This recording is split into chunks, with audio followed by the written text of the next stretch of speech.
Hello and I welcome you all to world affairs. मैं हूं प्रशांत धवन और इस वीडियो में हम बात करने वाले हैं एक बहुत ही इंपॉर्टेंट टॉपिक के बारे में। रिसेंटली हमने ये देखा है कि कश्मीर में टारगेटेड तरीके से मारा गया है माइनॉरिटी कम्युनिटी के लोगों को। नाउ जब हम कश्मीर में कहते हैं ना माइनॉरिटी, तो यहाँ पर माइनॉरिटी प्राइमरली है हिंदूज और सिख्स। और यहाँ पे आप देख पाओगे targeted killing of minorities in Kashmir evoke anger and outrage. क्योंकि देखो, ये जो ट्रेंड अब चल गया है कश्मीर में, इससे पहले हमने ऐसा कभी देखा नहीं है। यहाँ पे आपको समझना होगा कि हो क्या रहा है। अब कुछ ही घंटों पहले आप अगर देखें तो देश की जो ऑपोजिशन पार्टी है, उनके नेता है राहुल गांधी, उन्होंने एक स्टेटमेंट दी कि रिसेंटली जो कश्मीर में किलिंग्स हुई हैं इसकी निंदा करते हैं और ये यहाँ पर ऐड करते हैं कि आतंकवाद आर्टिकल 370 को हटाने के बाद भी नहीं हटा। ना आर्टिकल 370 को हटाने के बाद आप अगर देखो तो कश्मीर में वायलेंस तो बिल्कुल कम हुआ है। यहाँ पे आप देख पाओगे ये फेटलिटी काउंट है कश्मीर का पिछले कुछ सालों का। ये data by the way ministry of home से आया है और ये सेम डेटा रिसेंटली बहुत से news outlets primarily the Hindu ने भी यूज किया था। यहाँ पर आप देख सकते हैं कि 2017 में ना सिविलियंस की कैजुअलिटी, मतलब सिविलियंस कितने मारे जा रहे हैं, ये नंबर होता रहा करीब 35-37 के आसपास। और जो हमारे सिक्योरिटी पर्सनल हैं, सीआरपीएफ के लोग हैं, इनकी यहाँ पर फेटेलिटी थी 75 के भी ऊपर। तो हमेशा यहाँ पर देखा गया पिछले कई सालों से कि सिविलियंस की कैजुअलिटी कम होती है, सिक्योरिटी फोर्सेस के लोग यहाँ पे जरा मारे जाते हैं। अब ये जो नंबर है ना, आप देखोगे पहली बार है कई सालों में चेंज हो चुका है। पहली बात तो नोटिस करो, यहाँ पर आर्टिकल 370 हटा 2019 में, उसके बाद वायलेंस में ठीक ठाक कमी आई है इन कश्मीर रीजन। आज के समय आप कह सकते हैं 50% से भी ज़्यादा जो यहाँ पर किलिंग्स है कम हो चुकी है। मगर अब 2021 में हम यहाँ पर देख रहे हैं कि ये पहला साल है जब अभी तक अगर हम देखें तो 22 के ऊपर सिविलियंस मारे गए हैं, वेरा सिक्योरिटी पर्सनल की जो फेटेलिटी है ये अभी के लिए 20 है। तो कई सालों में हम अब ये नया ट्रेंड देख रहे हैं कश्मीर में कि जो आतंकवादी संगठन है इन्होंने ओपनली बना दी है नई पॉलिसी कि सिक्योरिटी पर्सनल को ये लोग टारगेट नहीं कर पाएंगे। आपने रिसेंटली सुना होगा पिछले कई महीनों में ऑलमोस्ट लगातार कश्मीर से न्यूज आती है कि इतने आतंकवादी मारे गए, इतने मिलिटेंट्स मारे गए। किसी भी आतंकवादी संगठन का नया कोई हेड बनता है, with in a few weeks, कई बार तो कई दिनों में ही उसको ढूंढकर सिक्योरिटी पर्सनल मार देते हैं। तो इंटेलिजेंस इंडिया की काफी स्ट्रांग हुई है कश्मीर में, सिक्योरिटी पर्सनल से आतंकवादी निपट नहीं पा रहे। तो अब ये लोग यहाँ पर फोकस कर रहे हैं निहत्थे सिविलियंस पर। और निहत्थे सिविलियंस भी बताएं यहाँ पर कौन से। यहाँ पे आप देख पाओगे ये एक स्ट्रीट वेंडर है, गोलगप्पे बेचता है। यहाँ पर कश्मीर का नेटिव नहीं है, बाहर से आया था, अपनी रोजी रोटी इस तरीके से चलाता था। इस्लामिक स्टेट के लोग आए, इसको मार के चले गए। और इतने ज्यादा मैं कहूँगा निहत्थे इंसान को जो सिंपली यहाँ पे गोलगप्पे बेच रहा था, इसको मारने के बाद इस्लामिक स्टेट के लोगों ने यहाँ पर क्लेम किया कि हाँ इसको इन लोगों ने मारा है। यहाँ पे आप देख पाओगे जर्नलिस्ट की ट्वीट है यहाँ पर कि लाल बाजार एरिया में रिसेंटली जिस स्ट्रीट वेंडर को मारा गया था जो बिहार से थे, आईसिस ने यहाँ पर रिस्पॉन्सिबिलिटी क्लेम करी है। तो अब ये सोचना होगा, इन लोगों की डेस्परेशन इतनी बढ़ गई है कि सिक्योरिटी फोर्सेस और निपट नहीं पा रहे। अब इसी तरीके से ये लोग यहाँ पे टारगेट कर रहे हैं लोगों को। उसके अलावा आज फिर आप देखो न्यूज आई है 2 टीचर्स को मार दिया गया है। इनमें से एक टीचर बिलोंग करते रहे सिख रिलीजन को, दूसरी हिंदू थी यहाँ पर। फिर कुछ दिन पहले की न्यूज आपको याद होगी, मक्खन लाल बेंडुरु, ये कश्मीरी पंडित हैं, श्रीनगर में रहते थे, इनका बिजनेस है यहाँ पर।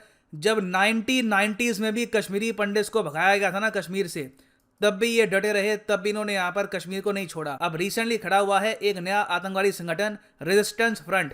इन लोगों ने यहाँ पर मक्खन लाल बिंडू को मार दिया। बहाना यहाँ पर ये लगा दिया कि इनके कहीं से कुछ कनेक्शन थे आरएसएस के साथ, जो तब भी कोई यहाँ पर सेंस बनती नहीं है कि किसी आदमी को, निहत्थे आदमी को, सिविलियन को आप ऐसे दिन दिहाड़े मार दो उसकी दुकान में। तो लिस्ट काफ़ी लंबी है एक्चुअली।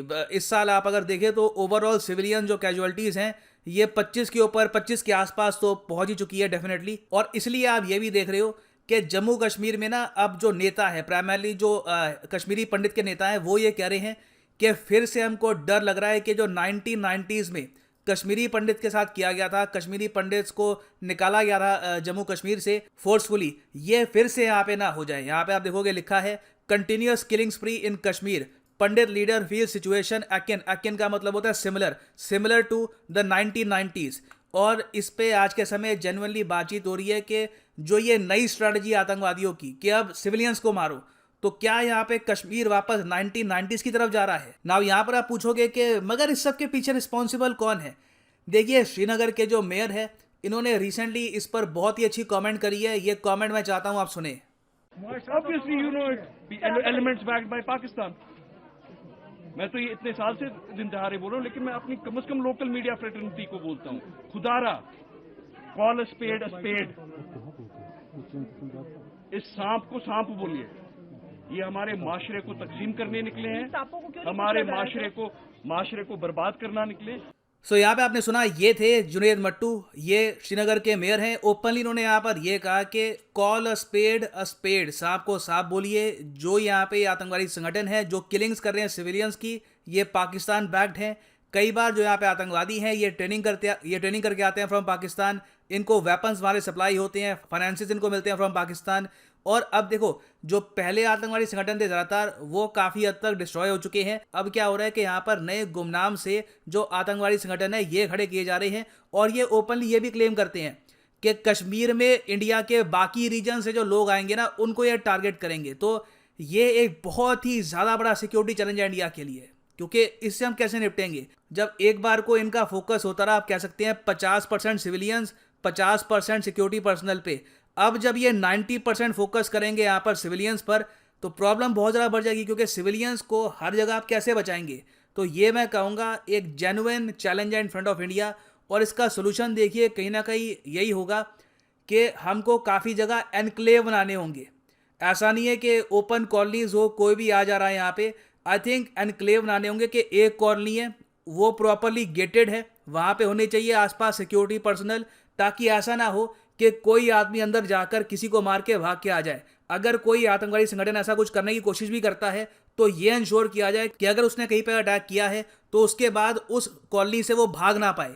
यही हमको इवेंचुअली करना पड़ेगा, नहीं तो जो ये नया हमारे सामने थ्रेट है, it is a huge challenge. और अगर इसको हमने कंट्रोल नहीं किया तो कश्मीर बिल्कुल वापस 1990s की तरफ ही चला जाएगा ना। आपके हिसाब से अगर कोई सजेशन है, आप मानते हैं कि ये पर्टिकुलर पॉलिसी हमको फॉलो करनी चाहिए, तो लिखिएगा इसके बारे में कमेंट सेक्शन में। मैं जानना चाहूँगा यहाँ पे आपका ओपिनियन। और फाइनली यहाँ पर मैं ये भी ऐड कर दूँ कि अनअकैडमी के कॉम्बो कोर्सेज अवेलेबल हैं। सिंपली जाओ कमेंट सेक्शन में, यहाँ पे आपको मिलेगा ये लिंक। इस लिंक पे आप कर सकते हैं क्लिक, और इस कॉम्बो पैकेज के अंदर आप यूपीएससी प्रीलिम्स, मेंस और ऑप्शनल तीनों की ही तैयारी आप कर पाएंगे इकट्ठा।